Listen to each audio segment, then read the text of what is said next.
Sarah and Elizabeth have been dating for 2 years, and all their friends say they're the ideal couple. One night, Sarah confesses to having an affair 6 months prior while at a business conference, and Elizabeth starts to cry. It devolves into a big fight. Elizabeth kicks Sarah out and won't talk to her for the rest of the night. The next day, Elizabeth calls Sarah and apologizes. The next week, when they get into an argument over a football, Elizabeth shuts down the conversation by bringing up the affair. The same thing follows the next day with a discussion of the window, and 3 days later when they are planning to visit Elizabeth's parents. Healthy or unhealthy? I'd have to go with unhealthy because there's issues on both sides. First being that Sarah cheated, which is, not... If you have discussions with your partner about open relationships, that's a different scenario, but obviously that was not the case here. So already there's an issue of miscommunication in the relationship.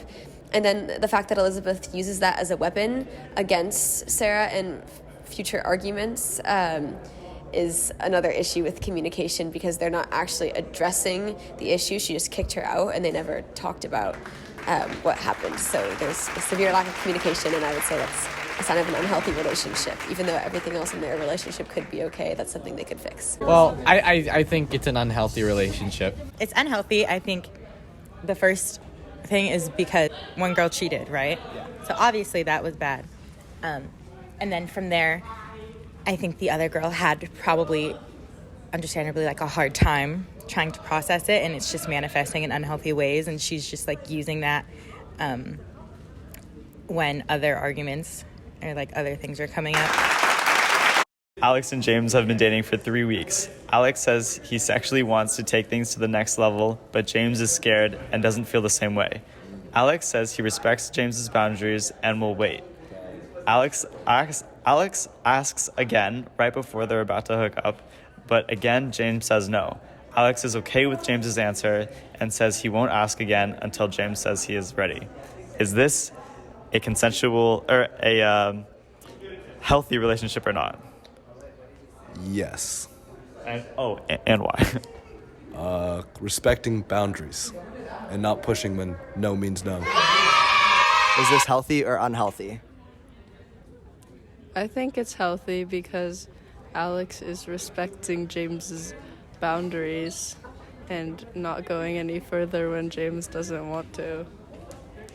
I agree. I think it's really healthy, and there's no pressuring, which is nice. I think that it's healthy. Thank you.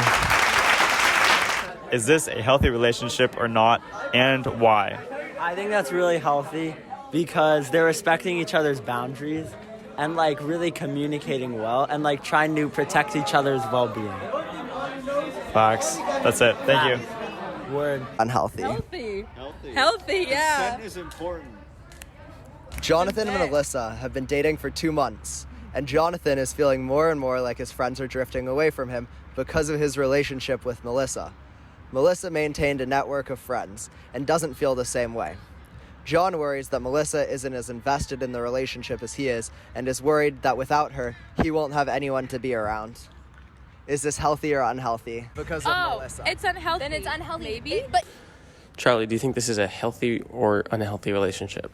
I think it's unhealthy because he's kind of clinging on to her, and it could turn into guilt tripping if she breaks up with him, and then he'd be like, oh, but I have nobody else to go with. I mean, probably for my personal take, not healthy because, I want to... It's good to have your friends because there's also your support and your network, and, maybe his relationship with Melissa will change. Mm-hmm. Probably wouldn't remain the same forever. So it's nice to be able to maintain your, support and friend group that you have before. I think it's not healthy because... What's the boy's name again? Bruh. What? Jonathan may not feel like it's a good relationship, but still won't do anything because he just wants to have someone, and his other relationships are influencing the relationship in a negative way. I think it's unhealthy because that's not healthy because you should maintain a close relationship with your friends and your partner for it to be healthy.